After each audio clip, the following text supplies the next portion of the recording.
आज हम लेके आए क्लास 9 सिविक्स के वर्किंग ऑफ इंस्टीट्यूशन चैप्टर का एक और टॉपिक जो कि है मंडल कमीशन। अब ये मंडल कमीशन होती क्या है? देखो, मंडल कमीशन जो है वो बीपी मंडल की लीडरशिप में अपॉइंट की गई थी। इसका एम जो था वो आइडेंटिफाई करना था सोशली और एजुकेशनली बैकवर्ड पीपल्स को। और इसके अपॉइंट होने के एक साल बाद इसने क्या की थी? रिपोर्ट जारी की थी, जिसके अंदर इनने रिकमेंडेशन दिया था कि 27% होना चाहिए रिजर्वेशन एससी बीसीज के लिए। अब ये जो है ये क्या थी? सेकंड बैकवर्ड क्लास कमीशन थी और इसको अपॉइंट कब किया गया था? 1979 में। ये जो है अपॉइंट कब की गई थी? 1979 में, under the chairmanship of BP Mandal. BP Mandal के चेयरमैनशिप में इसको अपॉइंट किया गया था। अब इसका एम क्या था? देखो, आइडेंटिफाई करना कि जो सोशली और एजुकेशनली बैकवर्ड क्लासेस हैं इंडिया में, उनको आइडेंटिफाई करना और उनके लिए रिकमेंड करना कुछ स्टेप्स को जो उनके एडवांसमेंट के लिए होने चाहिए। ठीक है, ये काम किसका था? मंडल कमीशन का था।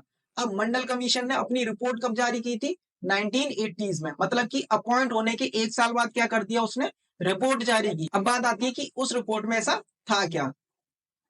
अब देखो, जो क्वेश्चन आता है वो क्वेश्चन क्या आता है इससे? What was there in that report? उस रिपोर्ट में क्या था? तो यहाँ पे काफी सारे पॉइंट जो हैं वो डिस्कस हुए थे बैकवर्ड क्लासेस को लेकर कि उनको अपलिफ्टमेंट किस तरीके से कर सकते हैं हम, उनको हमारी सोसाइटी में जो पीछे रह गए हैं उनको साथ लेके कैसे चल सकते हैं। तो इसमें क्या हुआ था? काफी सारे जो पॉइंट हैं वो डिस्कशन हुए थे बैकवर्ड क्लासेस को लेकर। और उसमें से एक था कि हमें 27% रिजर्वेशन दे देना चाहिए बैकवर्ड क्लासेस को, बेसिकली एससी बीसीज को।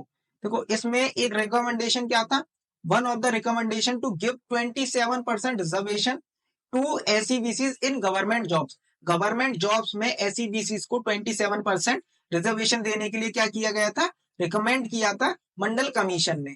अब देखो, ये रिकमेंड किया था, फिर इसके बाद क्या आते हैं? इलेक्शंस होते हैं। तो इलेक्शन में जीतने के बाद ये जो लॉ है वो अप्लाई हो जाता है। उसके बाद क्या होता है? जो कंट्री है उसमें कंट्रोवर्सी हो जाती है और कंट्रोवर्सी को रिजॉल्व कराने के लिए जज का रोल आता है। तो जुडिशरी का भी क्या होता है? एक इम्पोर्टेंट रोल होता है कॉन्फ्लिक्ट को रिजॉल्व कराने के लिए, चाहे वो लोगों के बीच में हो या फिर वो गवर्नमेंट के बीच में हो।